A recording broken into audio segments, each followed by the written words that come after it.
Welcome back to What's Next Wall Street. I'm George Alfredas. And I'm Dave Mathews. Now, this is a show about the intersection of finance, technology, artificial intelligence, and consumer trends. But today, we're going to tell you how to invest in artificial intelligence companies. Oh, okay. I need that. You can email us at WNWshow@gmail.com or hit us up on social media at What's Next Wall Street. Plus, you can watch all the shenanigans on our YouTube channel at WNW Show. Just type that into the search, the little search thingamajig. Yeah, there you go. Highly subscribe technical. and hit that alert button so that you're notified as soon as new episodes drop.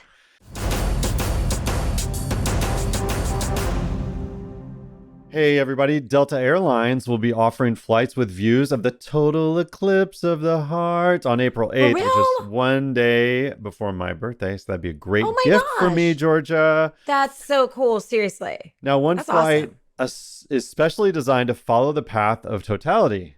Now, the flights will depart from Austin at 12:15 p.m. and land in Detroit. Who wants to go there? But I guess it is tracking the whole eclipse. The aircraft type will be an Airbus A220-300 with extra large windows. Now, Delta says other flights that day will also offer at least part of the solar eclipse view. I guess any airline flying through the path of totality will offer that same view. So it's not just Delta. How cool would that be? Oh my gosh, I would so love to do that. That's awesome, actually. There's a big festival that I might be camping out in Nowhereville, Texas. That's like an eclipse festival that I'm on the fence of going to. So, but is it in Austin? Is it like, because that's where it starts? I want to go. That's fun. All right, let's do it. We'll do a What's Next Wall Street. Wait. I got to ask you something. Is this a festival like the thing you go to in California where you got all the beads? Yeah. No, because I'm going to take my kids. I'm not going to that. I'm too old for that. Okay, go ahead. Well, you can take them on these flights, which offer unique opportunity for investors to capitalize on the growing trend of experiential travel. As more and more people seek out unique and memorable travel experiences, airlines and other travel companies, they're responding by offering specialized flights and tours. Delta's solar eclipse flights are a prime example of this trend, and investors who are looking for opportunities in the travel industry may want to consider investing in companies that are well positioned to capitalize on this growing market. All right. I like that. Dave. I have that tracking stock for airlines called Jets. And I bought it a couple years ago, and I'm still down like 1,500. I want that to come back. So let's do more travel, people. Exactly. You're doing enough for all of us. I don't know if you saw this, Dave, where American Airlines is raising the fee for checking a bag. It's only $5, but that's where it starts. Ask anybody who flies Spirit Airlines. And by anybody, I mean me. I'm like the only person. A first bag for domestic flights is going to now cost $35 if the flight's booked online. Or if you do it online, it's going to be $40 at the airport. Now, the airline says the cost of fuel is a big factor behind the increase. Dave, let me ask you this. You travel all the time. The other day you were in like Alaska and you're headed to South America tomorrow or something. Where are you going tomorrow? I'm going to South America. Yeah. But, okay. You forget. You don't even know. Well, once I get there, then I'm gonna travel to a bunch of other places too. So I know the airport I'm landing in after I land in DFW because I got to work on my new Porsche for a little bit. So I've got like a 6-hour layover. Oh my gosh, what year is that Porsche? 85. Oh my God, that thing is so badass. Thank you. It's so cool. So I flew to New Orleans. I was there right before Mardi Gras. I was in the middle of the parades and hanging out with friends there. What I used a mileage ticket to get to on United, but I play the credit card game. Right. So I'm lucky that I get invited to people's conferences where I get to speak. And sometimes there's budget for travel. But a lot of times I'm just doing those credit card things where you get the 100,000 points if you spend $5,000 in 3 months. Right. So if you spend like $2,500 a month on your credit card bill, as long as you pay it off, then you get 100,000 points. And then like when I was in Alaska, I was watching a friend speak and having a blast up there. I'd never been to Alaska before. And then I got on Alaska Airlines back to Seattle Airport. And then for 15,000 miles, I got to from Seattle to San Francisco so I could do the show here. So yeah, it's all about the credit card points. You can fly so cheap that way. But let me ask you this. Yeah. Let me ask you this. You have one set airline that you travel with or you look for deals? No, look for deals. And also like Southwest Airlines right now has a credit card that you can buy that gets a free companion pass. So the first person pays $200 for the flight, and the second person gets a flight for $5.60, which is like, yeah. And then that means both people can split. So like a $250 flight becomes like $125 for each person. So there's lots of ways that you can you can get back at the airline industries. But there's all kinds of websites that track this stuff, but the airlines are cutting back on the value of miles. So sometimes I can fly like San Francisco to Dallas for 9,000 miles. Sometimes it's 15,000 miles. And during Christmas, I waited too long and it was 51,000 miles to fly. And I couldn't leave mom alone on Christmas. I had to get back for the family. Yeah. That's right. Yeah. So I play credit card games, and I don't have a favorite airline. I've flown 1.8 miles on American Airlines, but United and Southwest and Alaska. 1.8 miles? What are you talking about? 1.8 million miles. What? Yeah. Wow. That's crazy. Yeah. All right. Insane. Capital One is set to acquire Discover Financial Services. Wow, Discover, the card that pays you back, in a massive deal. It's set for over $35 billion in all stock. That is crazy. Wow. By the way, the Discover card, the cashback cards, like, you can get the cash back, but I'd rather have the points to go on flights because it's like a penny a mile for flying. So it's like a much better payback to get the mileage if you travel a lot versus the cash back. And both of these cards, Capital One, they've got a points card and a cashback card, and Discover has a cashback. So this all-stock deal, Discover shareholders will get a little over one Capital One share for each Discover share. The deal is expected to close in late 2024. This strategic acquisition aims to capitalize on the complementary strengths of both organizations, leveraging Discover's robust credit card business and Capital One's diversified financial services portfolio. By integrating Discover's capabilities, Capital One aims to expand its reach, enhance its product offerings, and solidify its position as a leading provider of financial services. Who wrote that? Oh my God, that was a lot of words. Dang, it's so wordy. Hey, Dave, where's the beef? Probably not on many families' plates at these prices. The price for beef cattle across the U.S. is on the rise, and the increase is due to a national cattle shortage and drought, which has increased the cost of maintaining a herd. Now, it takes about 2 years to build a herd. I need this. If you got a good bull in there, it might only take you one. My family still raises cattle, so if you need a burger, let a sister know. So funny. So I'm working on a product that uses LoRaWAN GPS for where's the beef to see where your cattle is, because a lot of ranchers, they still have day jobs because it's not enough income for them to keep the herd alive, so to speak. And it's expensive to feed them. Those I don't know how many hundreds of pounds of food they eat a day or a week or whatever. But we're doing tracking to see where they are because they're herd animals. And if they get away from the herd, that means they're sick or maybe they're pregnant, and you want to tend to them if they're sick or pregnant, because each bull's worth what? $3,500? Is that what I hear? Yeah, or more. So my dad would put a tag on their ears, and that's what we still do. We still put tags on their ears. Yeah, so those tags just have a number, and you have to look at them visually. But what we're doing is that same tag, Georgia, but behind it, we're putting a chip and an antenna and a tiny little battery. Is it a robot now? Now you're making the cows into robots. Now I'm going to be no, robot it's more like burgers. an air tag. The same thing you use to not lose your keys. Yeah, we're doing like an air tag for cows. Yeah, we're doing. And actually, some farmers are putting air tags on their cows. But for the air tag to work, an iPhone needs to be nearby because the AirTag just talks to the iPhone.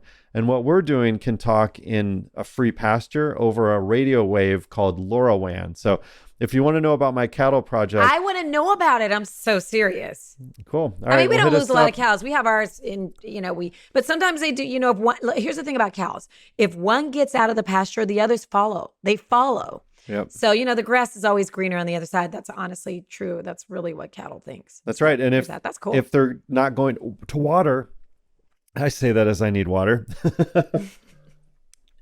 That means that they could be sick. So we can monitor which ones stay away from water as well. So the whole idea is big data around cattle so you don't lose one of these steeds. And by the way, in Alaska, there was the meat, everything was so expensive. Like Ritz crackers were $15 for a box of Ritz crackers. So Ritz would be the first thing. So not just meat. Everything is, I've heard that meat is so expensive. Meat's expensive too. But what's really weird is I wanted to see how much fish was in the market. There was relatively no fish. There was only shrimp. That's because people just go out and they catch their own fish. So there's no reason to sell in the stores because no one would buy it. So, and guess what? They catch their own elk too. I know that elk is a big thing there. So anyway, okay. Very interesting.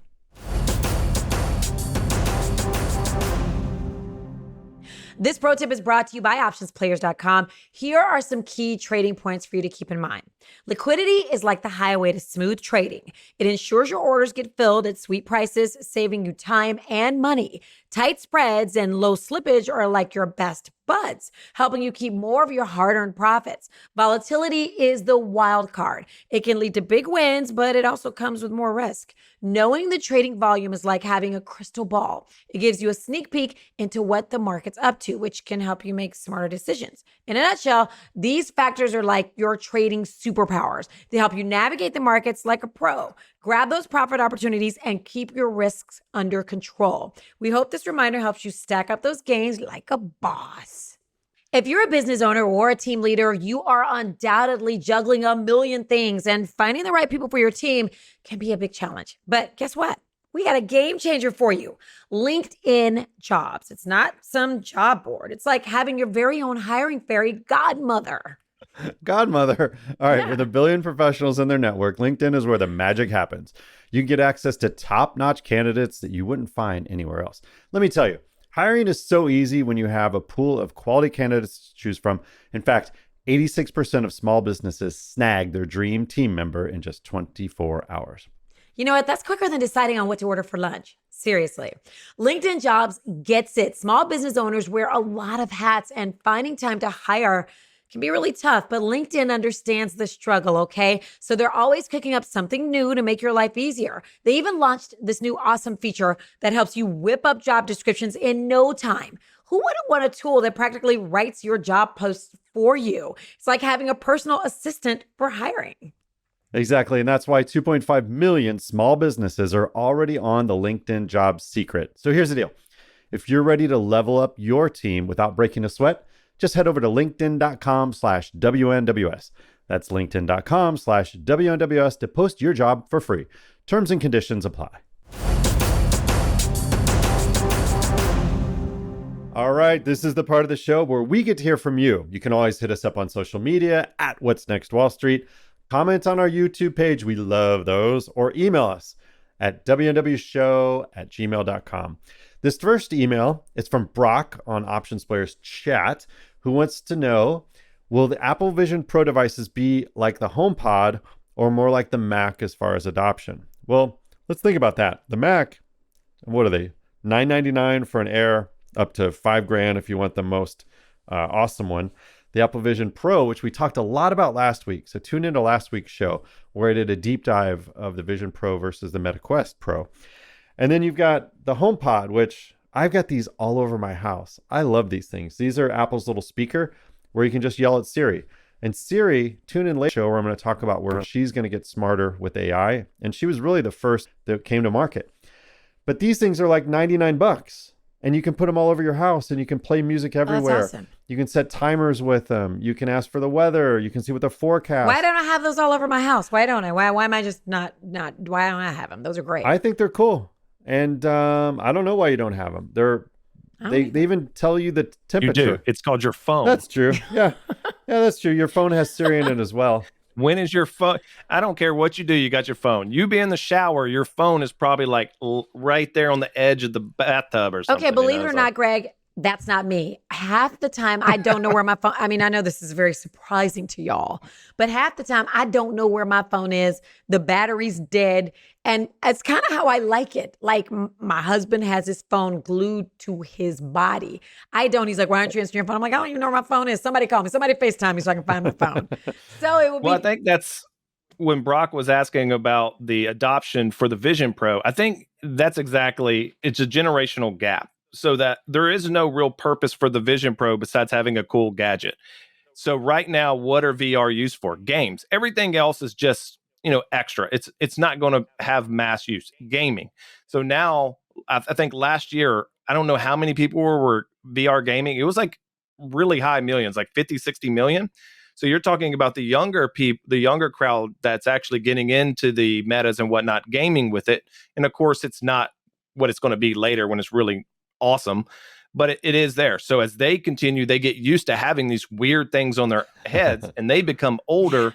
Wearing that stuff on your head to do other things might be realistic. But right now, I don't see Vision Pros or any VR going really outside of video gaming or maybe watching a TV, or we know what other people do on the internet, if you get what I'm saying, runs with corn.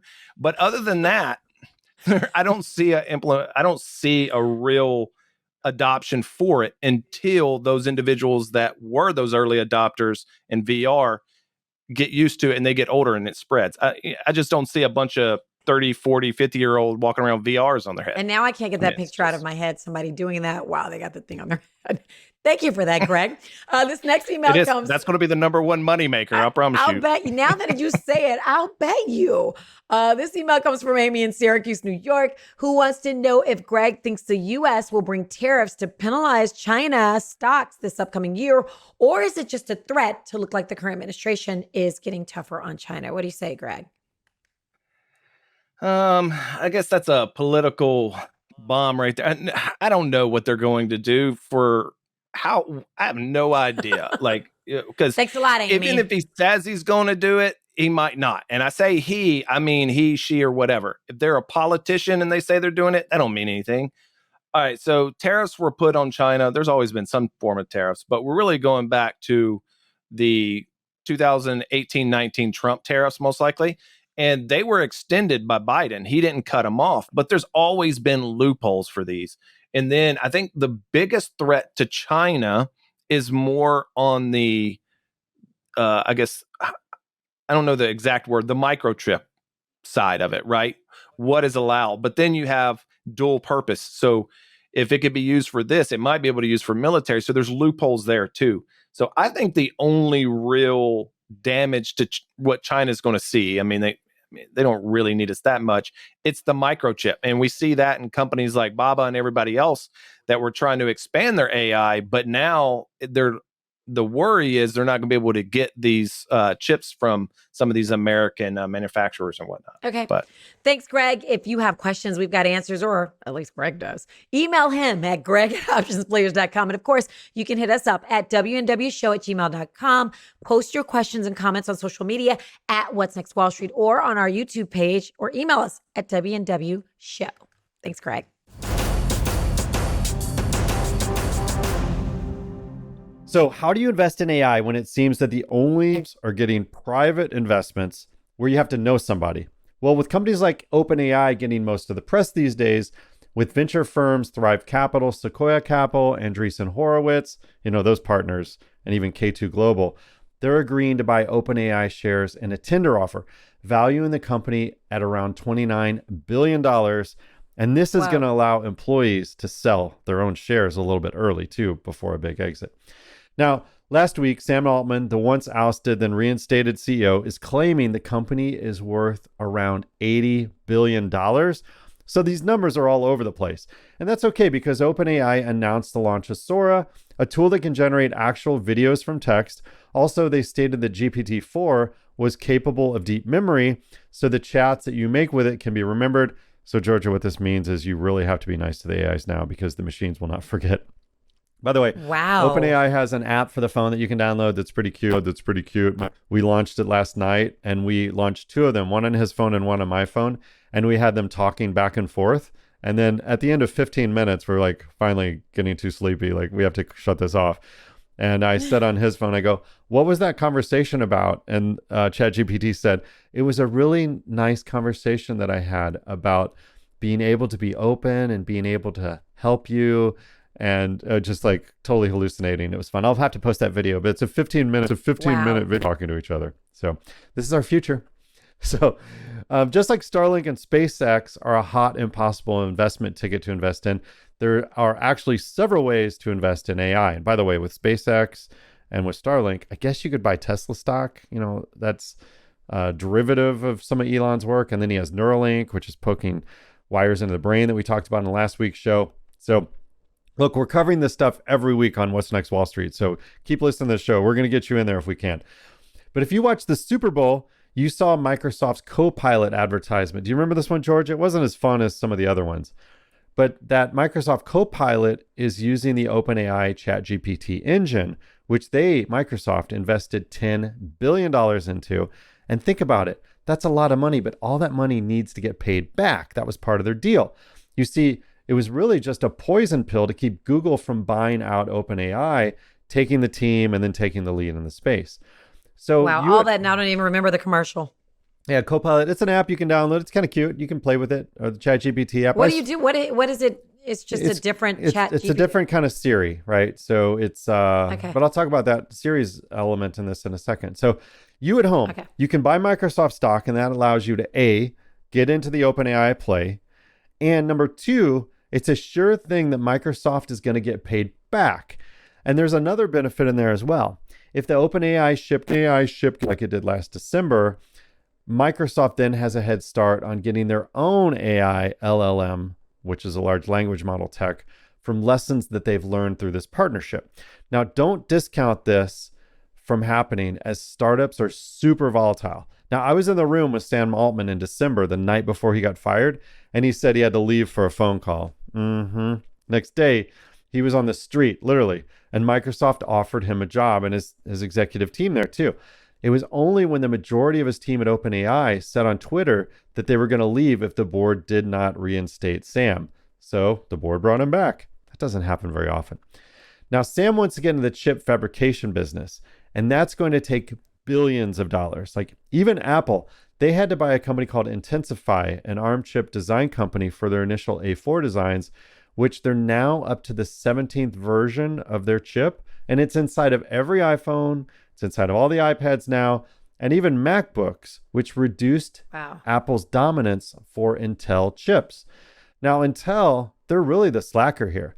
So it wouldn't be out of the question for them to try and make a partnership with OpenAI. And Intel's stock has been suffering lately. Now, I'm totally speculating here. Intel missed out on the NVIDIA in blockchain, and they switched from using NVIDIA cards to ASICs mining, which are special built computers for mathematical processing. But speaking of NVIDIA, they're the market leaders today in processing, and their stock is really showing it. But they had a hard fall a few years ago when the video card was upset by the ASICs on the processing of blockchains. And those ASICs, they can't process AI transactions for that math either, even though they're really good math chips.